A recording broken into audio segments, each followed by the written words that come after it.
Richie Rivero, booker daw ng Pinas dahil sa kung paano ito gumalaw at sa kung paano niya binibuild ang sariling play sa court.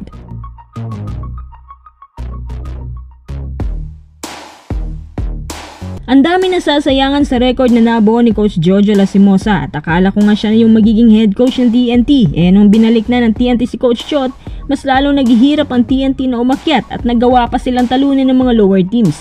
Bakit nagkakaganito ang TNT? Isa na namang krisis at kakulangan sa quality ng buong staff at player?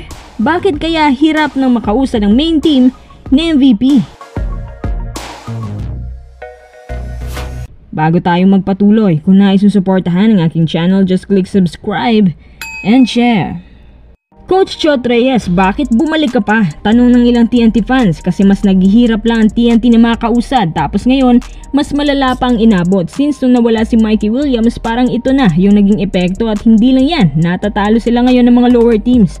Kung siguro si Jojo Lastimosa to, hindi yan mangyayari. Sa palagay ko rin, ito yung tinutukoy ni Sir Snow doon sa coach na sinisisi daw ng buong management dahil ang pangit na ng record nila. Busisiin muna natin kung bakit nagkakaganito ang TNT.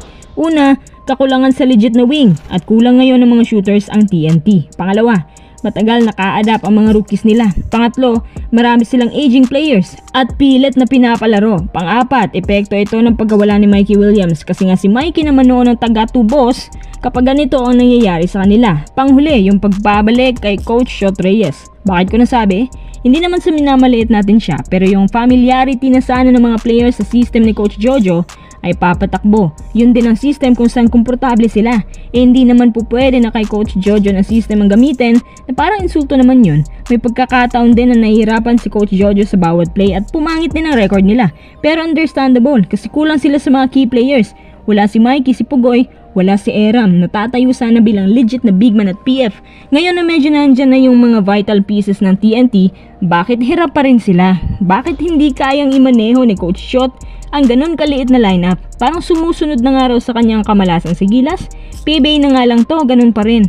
Siguro, parang outdated na yung mga plays niya at hindi na epektibo gamitin dahil sa pagdami ng mga makabago at modernong techniques na siyang nakakapasok na sa PBA.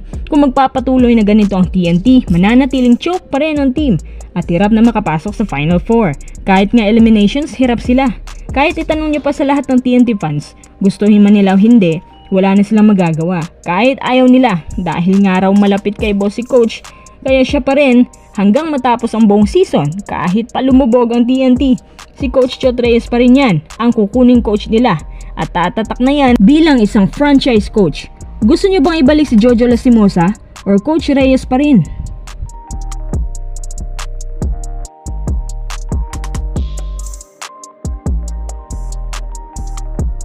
Tara, next update, Richie Rivero, binansagang Devin Booker daw ng Pinas. Parang ang laking titulo naman yan para dalhin ni Richie.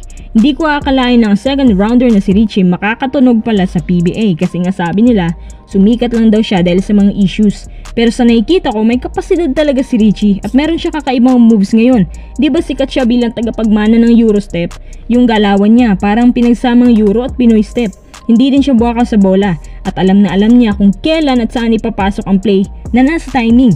Yung pinapaniwala niya tayo na siya yung titira pero parang nagiging blind pass pala. Para siya si Tyler Teo na mataas din ang IQ sa execution at initiator din.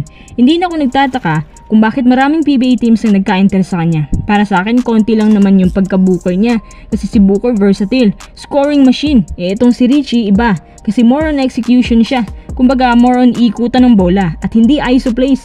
Ang mga ganitong katangian ni Richie yung katangian na hindi ko nakita sa kanya nung nasa collegiate league pa siya. Mas mature yung bawat decision making at madiin ang opensa. Open din siya sa fast pacing. Kahit sa ngayon, hindi masyadong versatile si Richie pero effective siya both ends of the floor. Magandang bagay na kumukonekta siya lagi sa bawat isa. At naniniwala ako na ang mga ganitong plays na nagagawa ni Richie at ni Tyler ang siyang nagdala sa kanila sa Final Four last conference. Sana ipagpatuloy pa nila ang mga ganitong plays at mindset at sana nga walang madukot sa kanila. Si Richie ay isang asset at pwedeng maging face of the franchise kapag nagtagal siya dito. Naniniwala din ako na sa pinapakita niya ngayon unti-unting tumataas ang value niya sa market. Kaya sana lang Phoenix wag magpasilaw sa mga may edad na players na magkabilaan.